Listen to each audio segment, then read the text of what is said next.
அண்மை செய்தி. டெல்டா மாவட்டங்கள் பாதுகாக்கப்பட்ட வேளாண் மண்டலமாக இல்லை என்று மத்திய சுற்றுச்சூழல் துறை அமைச்சகம் பதிலளித்திருக்கிறது. டெல்டா மாவட்ட மக்களுக்கு ஒரு பேரிடியாக இந்த செய்தி இருக்கிறது. விவரங்களோடு டெல்லி மூத்த செய்தியாளர் கணபதி சுப்பிரமணியம் இணைந்திருக்கிறார். கணபதி சுப்பிரமணியம், கிட்டத்தட்ட 2020ஆம் ஆண்டு இந்த சட்டம் இயற்றப்பட்டது. கடந்த அதிமுக ஆட்சியில் கிட்டத்தட்ட 5 ஆண்டுகள் ஆகிவிட்டன. தற்போது இல்லை என்று மத்திய சுற்றுச்சூழல் துறை அமைச்சகம் சொல்வதன் பின்னணி என்ன? தமிழ்நாடு அரசு டெல்டா மாவட்டங்களை வேளாண் பாதுகாப்பு மண்டலமாக அறிவித்திருக்கிறது. அப்படிப்பட்ட சூழ்நிலையிலே டெல்டா மாவட்டங்களில் எரிபொருள் தேடுதல் மற்றும் எரிபொருள் உற்பத்திக்கு அனுமதி அளிக்கப்படுகிறதா என மயிலாதுறை நாடாளுமன்ற உறுப்பினர் KM சுதா மக்களவையிலே கேள்வி எழுப்பியிருந்தார். திமுக உறுப்பினரான சுதாவின் கேள்விக்கு மத்திய அரசு அளித்துள்ள பதிலிலே சுற்றுச்சூழல் பாதுகாப்பு மண்டலமாக சில குறிப்பிட்ட பகுதிகள் அறிவிக்கப்படுகின்றன. மாநில அரசின் பரிந்துரை அடிப்படையிலே அத்தகைய நடவடிக்கை எடுக்கப்படுகிறது. ஆனால் டெல்டா மாவட்டங்களை பொறுத்தவரை அது போன்ற எந்த ஒரு பரிந்துரையும் தமிழ்நாடு அரசிடமிருந்து வரவில்லை என தெரிவித்திருக்கிறார்கள். அதே சமயத்திலே வேளாண் பாதுகாப்பு மண்டலமாக அறிவிக்கப்பட்டுள்ள டெல்டா மாவட்டங்களிலே இது போன்ற எரிபொருள் தேடுதல் மற்றும் எரிபொருள் உற்பத்தி நடவடிக்கைகளை தடுக்க வேண்டும் என விவசாயிகள் கடுமையாக போராடியது உங்களுக்கு நன்றாகவே தெரியும். அத்தகைய சூழ்நிலையில் கடந்த 5 வருடங்களிலே புதிதாக எந்த ஒரு ஒப்புதலும் அளிக்கப்படவில்லை எனவும் மத்திய அரசு அந்த பதிலிலே தெரிவித்திருக்கிறது. அதே சமயத்திலே ஏற்கனவே அளிக்கப்பட்டிருந்த ஒப்புதல்கள் 3 புதுப்பிக்கப்பட்டிருக்கின்றன. புதிதாக எந்த ஒரு ஒப்புதலும் அளிக்கப்படவில்லை.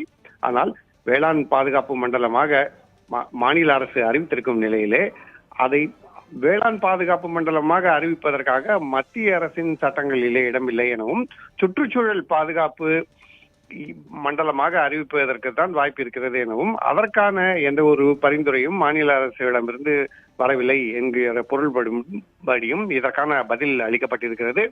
மத்திய அமைச்சர் கீர்த்தி வர்தன் சிங் இந்த பதிலை அளித்திருக்கிறார். ஆகவே இதிலிருந்து மாநில அரசின் கோணம் மற்றும் மத்திய அரசின் கோணம் இரண்டும் வேறுவேறாக இருப்பதை பார்க்க முடிகிறது. மாநில அரசு வேளாண் பாதுகாப்பு மண்டலமாக அறிவித்திருக்கிறது. ஆனால் மத்திய அரசு சட்டத்திலே சுற்றுச்சூழல் பாதுகாப்பு மண்டலமாகத்தான் அறிவிக்க இடம் இருக்கிறது என தெரிவிக்கப்பட்டிருக்கிறது. மேலும் இது போன்ற கச்சா எண்ணெய் உற்பத்திக்காகவும் எரிவாயு உற்பத்திக்காகவும் எரிபொருள் தேடுதல் மற்றும் எரிபொருள் உற்பத்திக்கான நடவடிக்கைகள் எல்லாம் வேறு சட்டத்தின் கீழ் வருகின்றன என்பதையும் கணபதி சுப்பிரமணியம், நாம் தொடர்ந்து பேசலாம். தற்போது இது தொடர்பாக பேசுவதற்காக தமிழ்நாடு அறிவியல் இயக்க செயல்பாட்டாளர் சேதுராமன் நம்முடன் இணைந்திருக்கிறார்.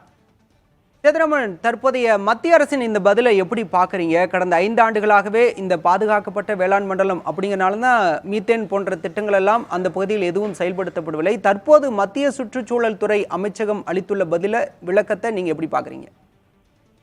வணக்கம்.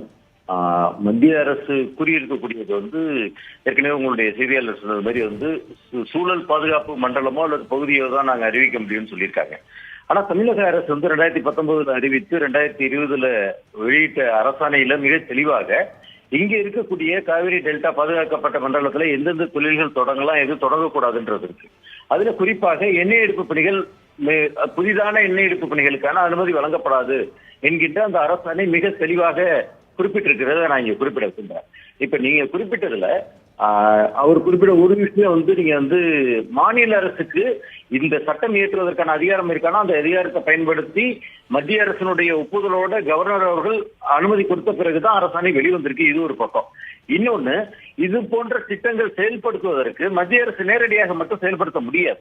உதாரணத்திற்கு அந்த கேள்வியிலேயே இருக்கக்கூடிய 3 திட்டங்களை குறிப்பிட்டிருக்காங்க. ராமநாதபுரம் மற்றும் வேதாந்தாவுக்கு வழங்கப்பட்டிருக்கக்கூடிய 2 அனுமதிகளுக்கு SEIA சொல்லக்கூடிய state environmental impact assessment authority மாநில அரசு அதற்கான அதிகாரம் வழங்கினாதான் மேற்கொண்டு அந்த பணிகளை அவங்க தொடங்க முடியும். அப்ப ஏற்கனவே இருக்கக்கூடிய இந்த பாதுகாக்கப்பட்ட வேளாண் மண்டலத்தினுடைய சட்டத்தின் அடிப்படையில தான் அங்க சில நிறுத்தங்கள் ஏற்பட்டிருக்கு அப்படின்றத நம்ம அனுபவபூர்வமா பாக்குறோம். இப்ப மாநில அரசு ஏற்கனவே ஒரு விஷயத்தை நம்ம தொடர்ந்து வலியுறுத்தக்கூடிய விஷயம் என்னன்னா, இந்த எண்ணெய் எடுப்பு பணிகள் காரணமாக சுற்றுச்சூழல் பாதிப்பு தொடர்பாக திருமதி சுல்தான் இஸ்மாயில் அவர்கள் தலைமையில ஒரு கமிட்டி ஒன்று அமைக்கப்பட்டது.